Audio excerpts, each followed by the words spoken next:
क्या हो अगर मैं कहूं कि सिक्किम की बर्फीली ऊंचाइयों में एक ऐसा सिपाही है जो 1968 में शहीद हो गया, लेकिन आज भी गश्त पर जाता है। और क्या हो अगर मैं कहूं ये कोई Ghostbusters border patrol edition की स्क्रिप्ट नहीं है, बल्कि एक ऐसा किस्सा है जिसे भारतीय सेना आज भी मानती है, इतना कि हर साल उसकी ट्रेन की टिकट भी बुक होती है। स्वागत है मिस्ट्री मैनर में, जहां हम करते हैं रहस्यों की पड़ताल, आत्माओं का पीछा और कभी-कभी वीर शहीदों को सलाम भी। सेगमेंट वेंक, वो सैनिक जो ड्यूटी से कभी गया ही नहीं। मिलिए बाबा हरभजन सिंह से। जन्म हुआ 30 अगस्त 1946 को सदराना गांव में, जो अब पाकिस्तान में है। उन्होंने 23वीं पंजाब रेजिमेंट ज्वाइन की और पोस्टिंग मिली नाथू ला पास, सिक्किम में। लेकिन 4 अक्टूबर 1968 को जब वे एक खच्चर दल के साथ गश्त पर थे, तो वे बर्फ में फिसलकर एक ग्लेशियर में गिर पड़े। दुखद, हाँ, लेकिन असली रहस्य अब शुरू होता है। 3 दिन बाद एक साथी सिपाही ने सपना देखा। उसमें हरभजन सिंह ने बताया कि उनका शरीर कहां पर है। सेना ने खोज शुरू की और बूम, उनका शरीर ठीक वहीं से मिला। इत्तेफाक या फिर एक भूतिया जीपीएस? सेगमेंट 2, बाबा का मंदिर, आत्मा के लिए एक श्रद्धा स्थल। उनकी निष्ठा को देखते हुए सेना ने 13,000 फीट की ऊंचाई पर एक मंदिर बनवाया, बाबा हरभजन सिंह मंदिर, जो नाथूला और जेलेपला के बीच स्थित है। अब यह सिर्फ एक स्मारक नहीं है, यह एक एक्टिव स्पिरिचुअल हेडक्वार्टर है।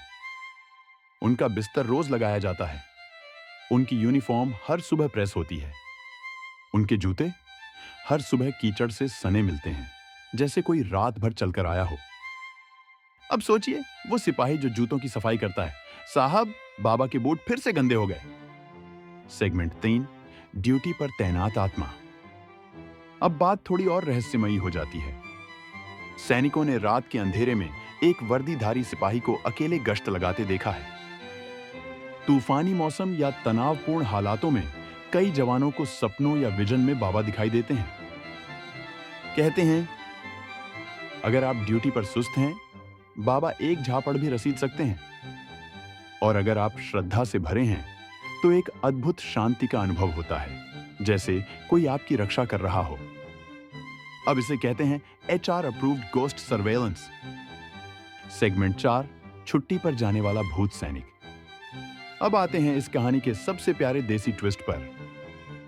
हर साल भारतीय सेना उन्हें ऑफिशियल लीव देती है।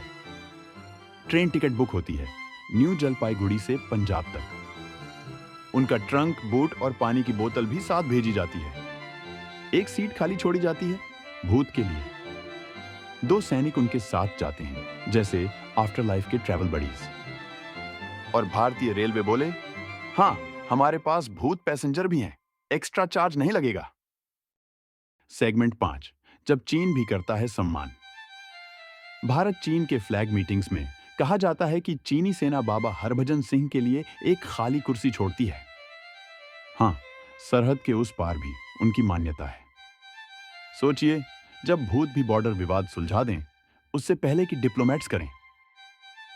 सेगमेंट 6, दर्शकों से सवाल। तो आप क्या सोचते हैं? क्या एक सिपाही की निष्ठा इतनी शक्तिशाली हो सकती है कि मौत भी हार मान जाए? क्या ये सब संयोग है या कोई आध्यात्मिक सच्चाई? और सबसे जरूरी, क्या बाबा को अब फिर से प्रमोशन मिलना चाहिए? नीचे कमेंट करिए, क्या आप बाबा के बंकर के पास रात की गश्त पर जाने की हिम्मत करेंगे, अकेले? ये कहानी सिर्फ आत्मा की नहीं, ये कहानी है उस फौजी की जिसकी ड्यूटी कभी खत्म नहीं हुई। जहां और लोग रिटायर होते हैं, वो दोबारा ड्यूटी पर लौटते हैं। जहां लोग गिरते हैं, वो फिर खड़े होते हैं। और जहां बाकी भूत डराते हैं, बाबा वहां सुरक्षा देते हैं। यह था मिस्ट्री मैनर। और याद रखिए, कुछ कहानियां सिर्फ कहानियां नहीं होती, वो इतिहास बन जाती हैं।